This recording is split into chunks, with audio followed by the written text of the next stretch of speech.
কাল কিয়ামতের দিনটা বড় ভয়ঙ্কর হবে, এত ভয়ঙ্কর বন্ধু।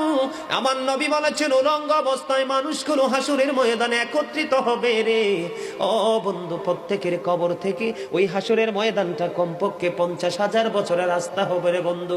এই জন্য নবী যখন মেরাজের রজনীতে বোরাক দেখেছিল, আমার নবীকে আল্লাহ দাওয়াত দিয়েছে, বোরাক দেখে আমার নবী এত ক্রন্দন করেছিল, মনে হয়েছিল যেন আমার নবীর চক্ষু মুবারক দুইটা ঝর্ণা হয়ে গেছে।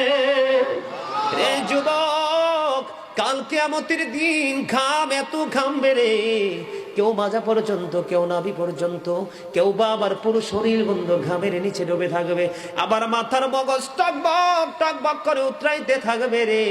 আল্লাহ বলেছেন লা ইয়ামুতু, people will not die that day, সেদিন মানুষ আর মরতে পারবে না। আল্লাহ বলেছেন ফিহা ওয়ালা ইয়াহইয়া, people will not be able to live that day, মানুষ সেদিন বাঁচতেও পারবে না।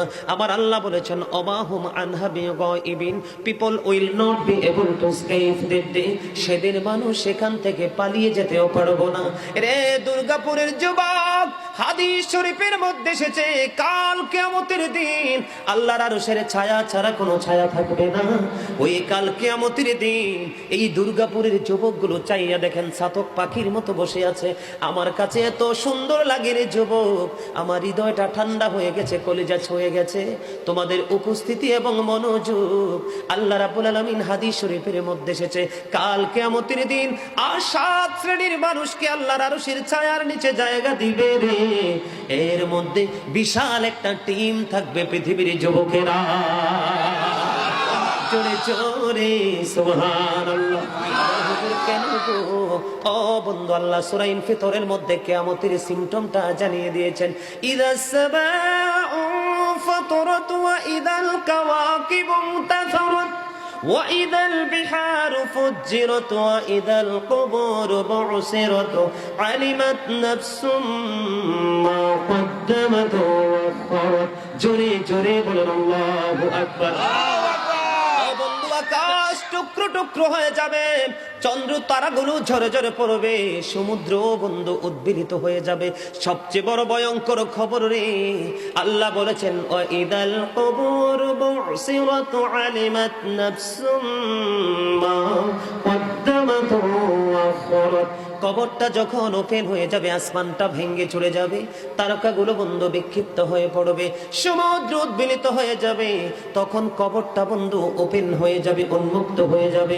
সবচেয়ে বড় খবর আলিমাত নাফসুম মা কদ্দামাত ওয়া আখারাত, প্রত্যেকেই জানবে কে কি করেছে আর কি করেনি। জোরে জোরে আল্লাহু আকবার। এই পৃথিবীর যুবক বলে হুজুর যৌবন কালের পাওয়ার এত বেশি কেন?